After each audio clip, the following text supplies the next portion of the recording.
خليها تستشهد مش جنبي قاعدين على باب البيت يعني تأثير الأرض مقاومين وكأنهم منفلتين عن القانون.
지난 한 주간 이스라엘과 중동 소식입니다.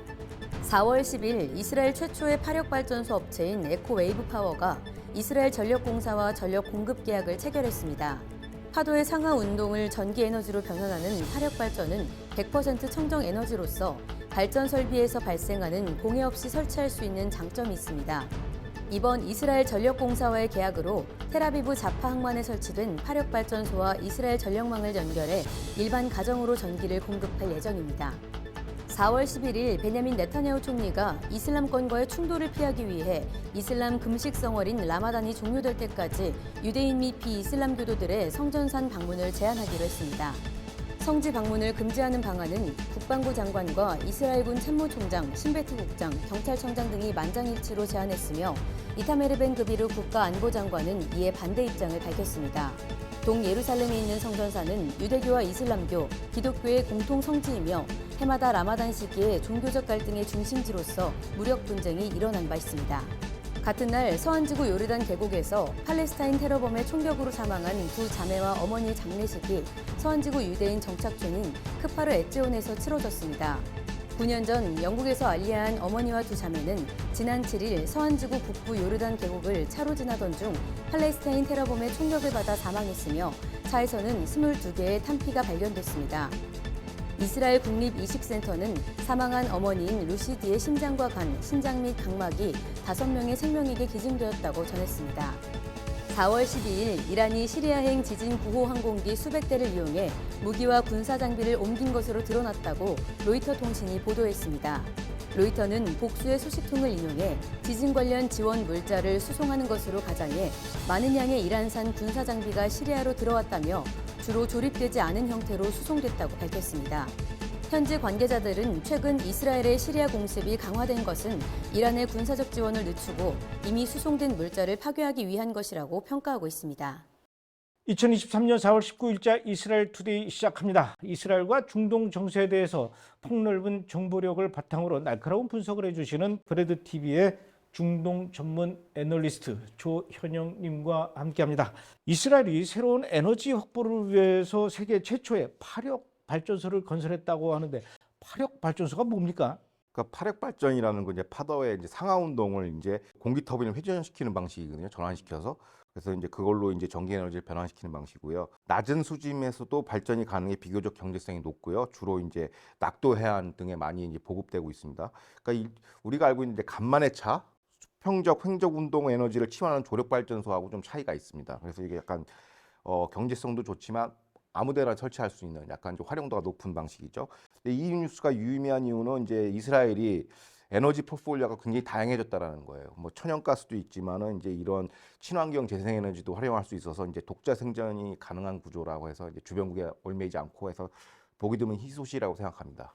우리나라도 뭐 삼면이 바다기 때문에 결국은 또 이스라엘의 이런 파력 발전 기술의 도움을 좀 받을 날이 올 것 같네요. 예. 예, 지난 한 주간 동안에도 이스라엘을 둘러싼 중동 여러 나라에 많은 일들이 있었지만 그 중에서도 오늘 이스라엘 투데이에서 집중적으로 분석해볼 첫 번째 이슈부터 알아보도록 하겠습니다. 알 아크사 충돌 이후 동예루살렘을 두고 긴장이 고조되고 있는 가운데 팔레스타인 무장정파 하마스와 레바논 무장정파 헤즈볼라의 최고 지도자들이 만났습니다. 베이루트에서 만난 양측은 알 아크사 사원에서 벌어진 이스라엘과의 갈등과 대이스라엘 통합작전 능력을 향상시키는 방안 등에 대해 논의했습니다. 한편 이스라엘과의 관계 정상화가 진행 중임에도 불구하고 레제프 타이프 에르도안 튀르키 대통령이 이번 사태를 두고 이스라엘을 비판하고 나섰는데요. 일각에서는 최근 이스라엘이 튀르키예와 경쟁 관계에 있는 그리스와 5,300억 원가량의 스파이크 미사일 판매 계약을 체결한 것이 이번 튀르키예 비판과 무관하지 않다고 분석했습니다.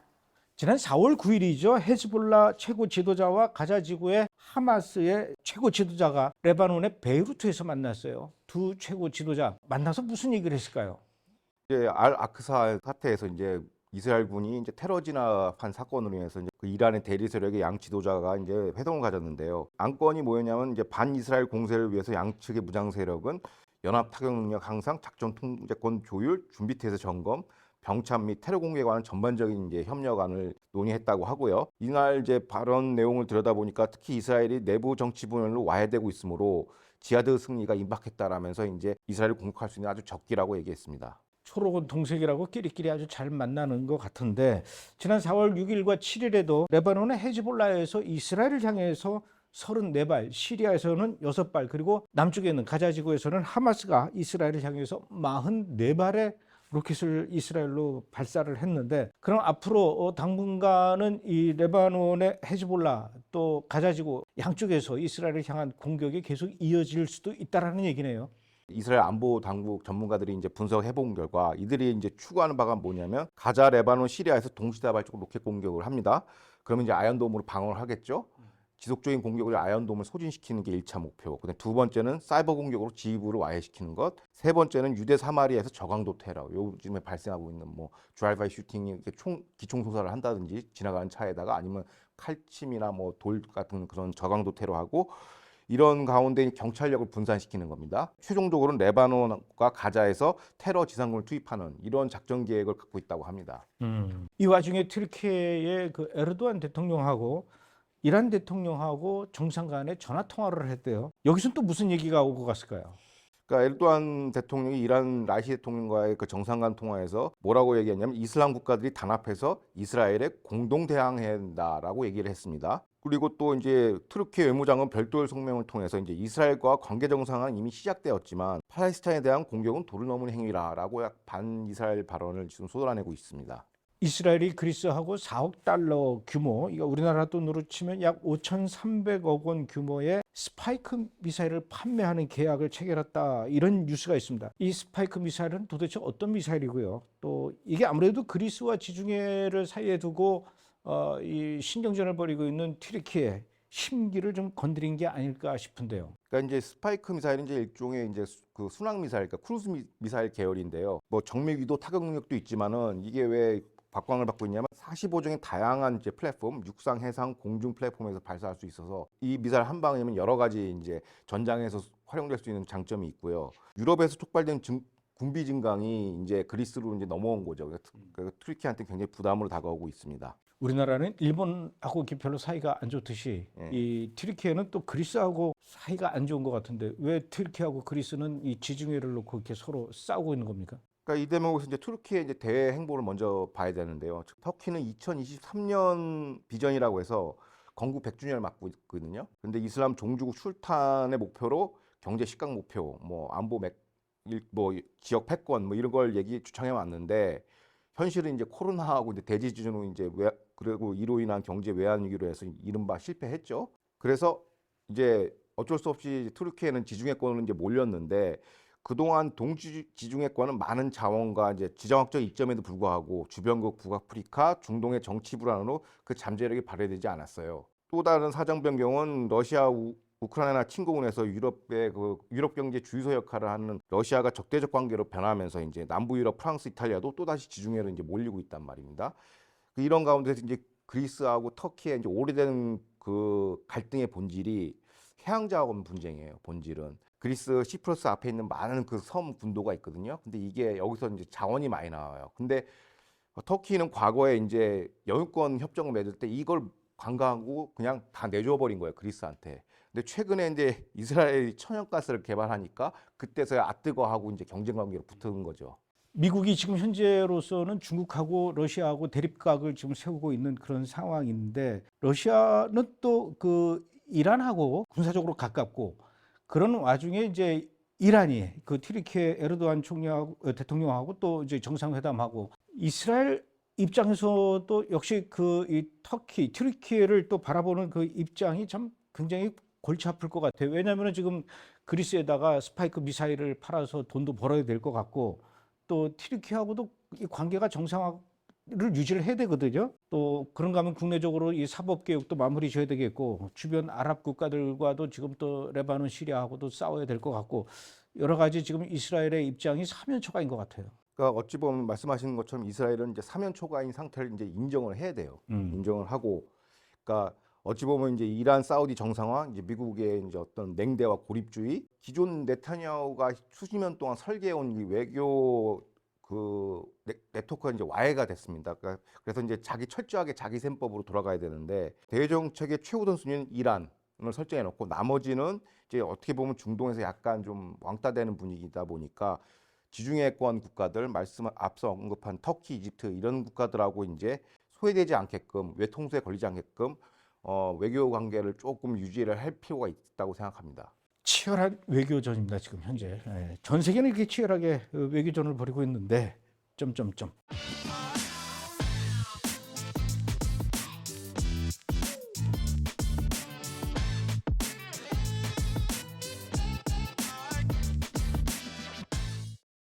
자, 이제 두 번째 이슈 알아보도록 하겠습니다. 전 IDF 국방정보국장이 네타냐후발 사법개혁은 이스라엘 안보에 회복할 수 없는 상흔을 남겼다고 인터뷰를 통해 밝혔습니다. 타미르 헤이먼 장군은 사법개혁으로 인한 피해로 군내 분열과 갈등은 물론 국가 경제와 국민 통합저해를 넘어 해체 수준에 이르렀다고 현 네타냐후 내각을 질타했는데요. 반면 네타냐후 총리는 현재 발생하고 있는 모든 안보 위기가 전 정권의 책임이라고 지난 10일 대국민 담화를 통해 밝혔습니다. 총리는 지난 내각의 무슬림 형제단 소속인 라암 정파가 구성되면서 군사력을 증강하는 하마스에 대해 소극적으로 대응하는 등 이전 정권의 안보 누수에 대해 비판하고 나섰습니다. 몇 주 전까지만 해도 베냐민 네타냐후 총리의 이 사법 개혁에 반대하는 사람들의 이 아주 격화된 시위가 이스라엘을 온통 마비시킬 정도로 아주 심각했어요. 그런데 지금은 어느 정도 좀 정리가 된 것 같은데 이거는 아무래도 그 베냐민 네타냐후 총리의 사법 개혁 일단 보류하겠다 이런 것 때문에 좀 진정이 된 것 같죠? 예, 일단락된 건 맞는데 이제 뭐 집회 시위는 그 성격을 좀 바뀌었어요. 사법개혁 반대 집회에서 이제 정권 퇴진 집회로 약간 바뀌었고, 그러니까 어떻게 보면 집회 시위가 일상화된 현상이라고 볼 수 있습니다. 그런데 지금 현재 이스라엘을 향해서 레바논과 시리아에서 지금 로켓 공격을 하고 또 가자 지구에서도 이스라엘로 이렇게 로켓이 날아오고 지금 이 군사적으로 굉장히 안보 위협을 받고 있는 이 이스라엘의 현재 상황이 베냐민 네타냐후의 사법 개혁 시도 때문이다 이런 지적을 전 IDF의 국방정보국장이 얘기했어요. 왜 이런 얘기를 한 겁니까? 그러니까 이제 현재 국론 분열에 이제 방점을 찍은 거죠. 이제 적을 이롭게 한다 이거죠.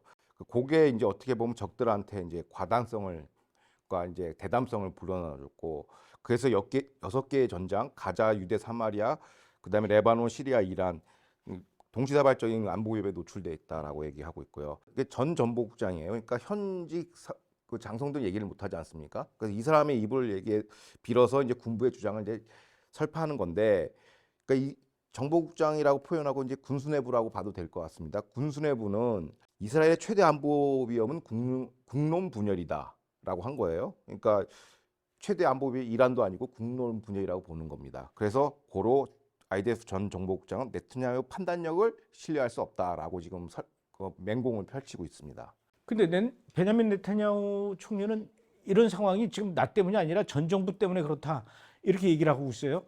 베냐민 네타냐후 총리 왜 이런 얘기를 한 겁니까? 그러니까 한 세 가지로 분류할 수 있는데 첫 번째가 이제 무슬림 형제단 소속의 라암 정파하고 연정을 구성했지 않습니까? 지난번 라피드 베네트 내각이.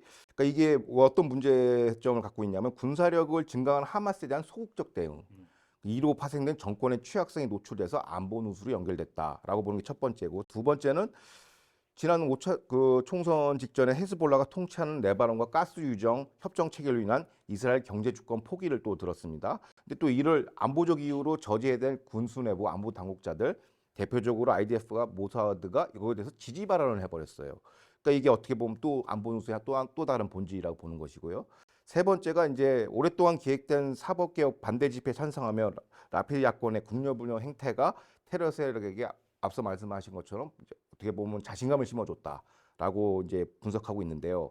한마디로 이제 전보국장은 국론분의 원인을 네트냐후로 보는 반면에 네트냐후는 정반대로 보고 있죠. 그러니까 네트냐후 총리는 현 안보위원은 IDF의 정치와의 방점이 찍혀 있는 겁니다. 그럼 어떤 주장이 옳냐라고 우리가 같이 판단을 해볼 수밖에 없어요. 그러면 이제 IDF 수뇌부가 기존에 주장한 거는 앞서 말씀드린 것처럼 안보위원회의 핵심은 이란이 아니라 국론 분열이라고 했어요. 오케이, 그럴 수 있어요.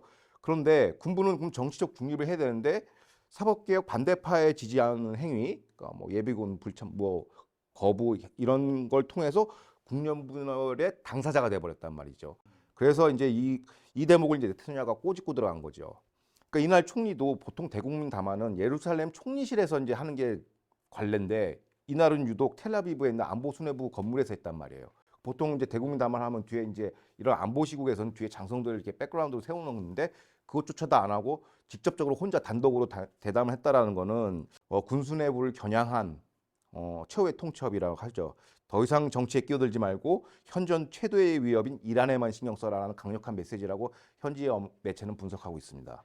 우리가 보통 이스라엘의 그 정치인들에 대해서 이야기할 때 아주 첨예하게 막 어떤 주제를 가지고 진짜 국론 분열이라고 이 표현할 수 있을 만큼 다양한 의견이 나오면서 서로 막 치고받고 싸우고 그러다가도 안보에 대해서만큼은 똘똘 뭉치는 것이 이스라엘 정치인들이다 이렇게 얘기했는데 이제는 좀 상황이 좀 많이 달라진 것 같아요. 베냐민 네타냐후가 그 담화문 발표 때 언급했던 라함 정당의 그 원인을 많이 이야기했어요.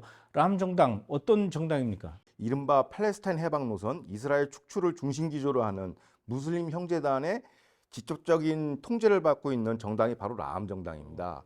그러니까 이제 표면적으로는 이제 테러 폭력 노선을 포기한 것처럼 평화적으로 이제 아랍과 이스라엘의 화합을 위해서 한다고 기치를 내세웠지만은 오히려 친팔레스타인 정책을 관철시키면서 이스라엘을 내재적 방위를 자행해왔죠. 입법을 통해서. 근데 이게 어떻게 이게 숙주로 들어왔냐면 베네트 라피드 내각이 다수 연정 구성을 못하니까 라함 정파의 힘을 빌린 거예요. 그래서 라함 정파한테 많은 부분 양보를 했습니다. 그러니까 대표적으로 라함 정파의 아바스 수장이 미국의 테러 지정 리스트에 들어가 있는 하마스하고 중재 역할을 하고 이적행위죠. 그리고 이제 아랍계 테러리스트에 대한 그 대대적인 예산을 지원을 했어요. 근데 이게 총액으로 했단 말이야. 내역을 쓴 게 아니라. 그러니까 어디에 돈이 쓴지도 아무도 모르는 것이죠. 이런 거를 어떻게 보면 라피드 베네트 내각이 이제 어떻게 보면 트로이 목마 역할을 해준 겁니다. 그래서 이제 이런 비판이 있는 것이죠. 그러면 지금 베냐민 네타냐후 총리 입장에서 라함 정당 때문에 전 정부 때문에 이런 일들이 벌어진 거다라고 얘기하는 것도 설득력이 있는 얘기 아닙니까? 그렇죠. 왜냐하면 당시에 이제 정책이나 입법을 자세히 들여다보면요, 뭐 시구역에 대해서 포기하는 것, 뭐 그리고 거기다 그 다음에 갈릴리 지역에 팔레스타인 정착촌을 많이 지어주는 것, 엄청난 퍼주기와 양보를 했어요. 그러니까 저는 이거 타당성이 있다고 봅니다. 그러니까 이게 베냐민 네타냐후 총리 입장에서도 그 과거 1년 반 정도의 그 전 정부가 저질러 놓은 것들을 이 뒤치다거리 하느라고 지금 정신이 없는 것 같네요.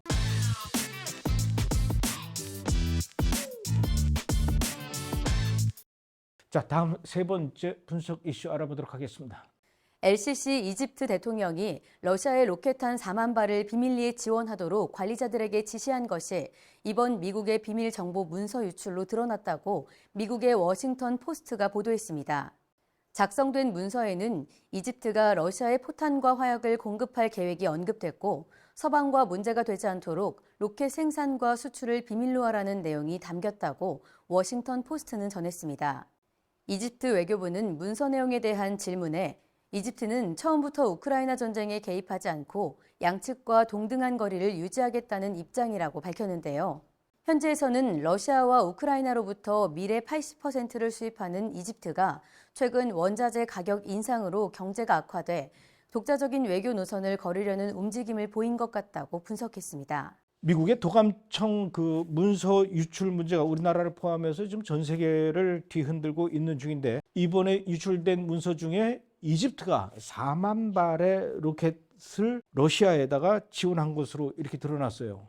좀 설명해 주시죠. RCC 이집트 대통령은 구체적으로 자국에 이제 122mm 사크르 45 로켓이라는 그 기종이 있거든요. 그거를 이제 빨리 이제 생산하라고 지시를 했습니다. 그 군수 담당 관료에게.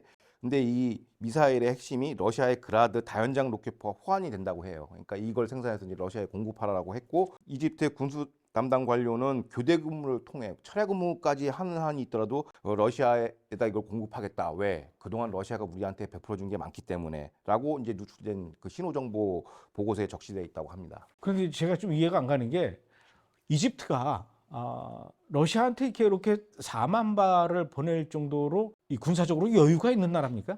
그러니까 이집트는 현재 군사력 순위 이제 글로벌 파이어파워 인덱스라고 있거든요. 거기서 15위를 지금 차지하고 있고요. 현역 44만 명 10위, 예비역 48만 명 10위, 경보병 특수부대 30만 명으로 9위를 구성하고 있습니다. 그러니까 그동안 이집트는 꾸준히 이제 군사력을 증강해 오른 거 알고 있는데, 이 배경이 뭐냐면 2011년 때 갑자기 일어나졌어요. 지금은 이제 좀 경제난 때문에 15위를 쳐졌는데, 그 전에는 뭐 10위 안에까지도 들어왔다가 그랬거든요. 근데 2011년에 무슨 일이 있었냐면 아랍의 봄 사태가 있었죠. 그때 이제 북아프리카, 뭐 리비아 이런 데 막 혼란스러우니까 이때부터 이제 군사력을 증강한 거예요. 왜냐하면 이게 스필오버 효과로 이제 자국에도 이제 침투할 그런 안보 위협 때문에 그 상태가 지금도 재현되고 있어요. 왜냐하면 지금 수단 내전도 지금 군벌끼리 지금 충돌하고 있고, 그 리비아 내전 발생도 지금 가능성이 높다고 현지 분석가들은 보고 있거든요. 그렇기 때문에 북아프리카의 맹주를 유지하기 위해서 이제 군사력을 증강한 걸로 알려져 있습니다. 제가 알기로는 이집트는 그 러시아하고 우크라이나 전쟁에서 우리는 중립적인 그 입장을 취하겠다, 이렇게 해왔던 것으로 알고 있는데, 이집트가 이렇게 그 무기를 러시아 쪽에다가 지원할 만큼 가까웠다라는 사실을 저는 이번에 처음 알았거든요. 그런데 이제 그 유출된 문서에는 그동안 러시아가 이집트를 도와준 게 많으니까, 조금 전에 우리 조현영께서도 이 러시아가 이집트에다 도움을 줬다 이렇게 얘기를 했는데, 원래 이집트는 미국의 지원을 받지 않았습니까? 그러니까 결론부터 얘기하면 이제 핵심이 이제 식량하고 안보인데요. 그 러시아 우크라이나 침공으로 인해서 이제 곡물가가 이제 올랐는데, 그 이집트의 최대 그 수입국이 러시아 우크라이나에서 80%의 밀을 이제 수입하고 있는데, 전쟁 장기화로 물가가 30% 폭등했습니다. 그러니까 이런 이제 국내 소요가 발생한 거죠, 이제. 그래서 이제 이 틈을 러시아가 비집고 들어와서 지난달 20일 날 러시아 아프리카 회의에서 아프리카 국가들과 협력에 우선순위를 부여했다. 그러면서 5월에 흑해 곡물 협정이 연장되지 않는다면 아프리카 국가에 무상으로 곡물 지원하겠다라고 지금 막 강력한 그 식량 공약을 내놨어요. 지금 러시아 쪽에서. 그러니까 엄청나게 다가가고 있죠. 그러니까 두 번째가 안보인데, 현재는 이제 앞서 말씀드린 것처럼 이집트는 지금 그 정세 불안에 시달리고 있어요. 북아프리카 지역에서. 그렇기 때문에 이 지역의 맹주를 위해서는 단단한 안보체가 필요한데, 말씀하신 것처럼 미국한테 10억 달러의 원조를 받고 있어도 많이 받네요. 그래서 이제 미국한테도 이제 무기도 많이 이제 사고 그랬죠. 전투기나 이런 거. 그렇지만은 지역 맹주로 등극하려면 핵무기가 절실합니다. 그래서 최근에 러시아 국영 원전 기업인 로사톰이 이집트 최초의 원자력 발전소를 건설하는 등 경제적으로 지금 밀착 중에 있고요. 그다음에 이집트 뉴스를 보면은 반복되는 대규모 철도 사고가 있거든요. 그러니까 이 교통 인프라가 노후화되어 있는데, 이것도 러시아가 이집트의 대규모 철도 인프라를 건설하겠다고 이제 밝혔습니다. 그러니까 이런 경제 군수 협력이 이제 이집트와 러시아를 가까이 있게 하는 거고, 좀 역사적 배경으로 돌아다 보면은 50년대 60년대는 이집트가 아랍 사회주의였어요. 이른바 바트당이 있다 보니까 어떻게 보면 소련의 중동 위성국 비슷하게 됐는데, 냉전 구소련 붕괴 후 이제 미국과 친밀해졌죠. 근데 다시 지금 안보 불안으로 이제 러시아하고 양쪽에 약간 줄대면서 그러니까 지원을 받아내는 구조라고 볼 수 있습니다. 아니, 이렇게 그 미국이 이집트에다가 지원하는 금액이 10억 달러, 우리 돈으로 1조 3천억 원 정도 돼요. 작은 돈이 아닌데, 이렇게 경제적 지원은 미국에서 받고 무기는 러시아 쪽에다 또 지원을 해주고, 이거를 요번에 도감청을 통해서 미국이 처음 알지는 않았을 것 같고, 알면서도 지원해 주는 겁니까? 아니면은 요번에 처음 알았을까요? 앞으로 미국의 입장도 좀 달라지지 않을까요? 그러니까 현재는 양국이 약간 언론 보도를 보면은 뭐 사실이 아니다. 약간 봉합하고 이제 꼬리 자르기로 약간 마무리하는 것 같습니다. 이집트가 양쪽 다. 양쪽 다. 양쪽 다 합의한 듯이 기본적으로 그 이번 사태를 보면서 이제 다양한 설왕설래 추론 뭐 음모론이 난무하는데 이게 뭐 러시아 중국 공작이다 뭐 이런 게 막 나오잖아요.